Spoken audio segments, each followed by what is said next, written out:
આપેલી માંગણી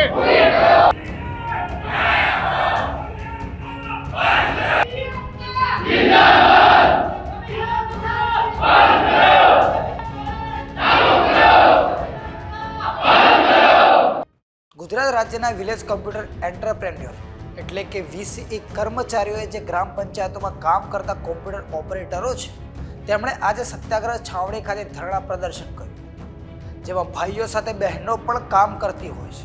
તેમણે સરકાર સામે ધરણા કરીને માંગણીઓ કરી છે. VCE કર્મચારીઓએ શું માંગ કરી છે તેની વિગતે વાત કરીએ આ વિડીયોમાં. નમસ્કાર, આપ જોયા છો વાઇબ્સ ઓફ ઇન્ડિયા અને મારું નામ છે અફનાન. VCE કર્મચારીઓ છેલ્લા 8 વર્ષથી વિવિધ માંગણીઓ કરી રહ્યા છે. તેમની મુખ્ય માંગણીઓ કમિશન પ્રથા બંધ કરવી, નિયમિત પગાર ધોરણ લાગુ કરવું, લઘુત્તમ વેતન ધારો અમલમાં આપવો અને ગ્રામ પોલિસીમાં ફેરફાર કરવાનો સમાવેશ થાય છે. VCEમાં પુરુષો સાથે મહિલાઓએ પણ આંદોલનમાં ધરણા કર્યા છે અને માંગણીઓ કરી છે. આ વિશે મહિલા કર્મચારીઓએ શું કહ્યું તે જોઈએ. હું મહેસાણા જિલ્લાના વિસનગર તાલુકાના પાંડુ ગામથી આવું છું. છેલ્લા 18 વર્ષથી હું પાંડુ પંચાયતમાં કામ કરું છું કમિશન બેઝ ઉપર. અમે ઘણી વખત છેલ્લા 18 વર્ષની અંદર 6 થી 7 વખત ગાંધીનગર જિલ્લામાં આવીને અમે ધરણા કર્યા છે, પણ અમારે કોઈ સરકાર સાંભળતી નથી અને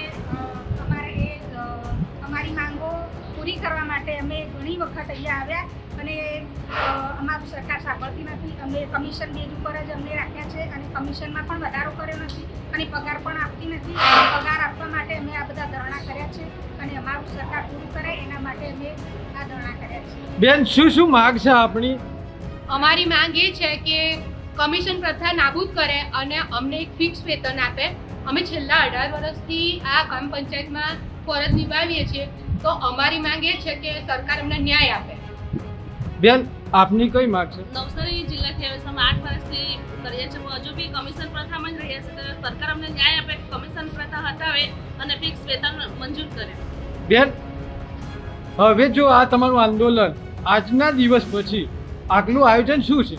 આજે જો નિર્ણય નહીં આવે તો અમે આંદોલન ચાલુ રાખીશું. ગ્રામ પંચાયતમાં તલાટી ન હોય તો પણ ચાલે, પણ VCE વગર ગામનું વહીવટી કામકાજ ચલાવવું મુશ્કેલ છે. છતાં પણ VCE કર્મચારીઓનું આર્થિક શોષણ સતત ચાલી રહ્યું છે.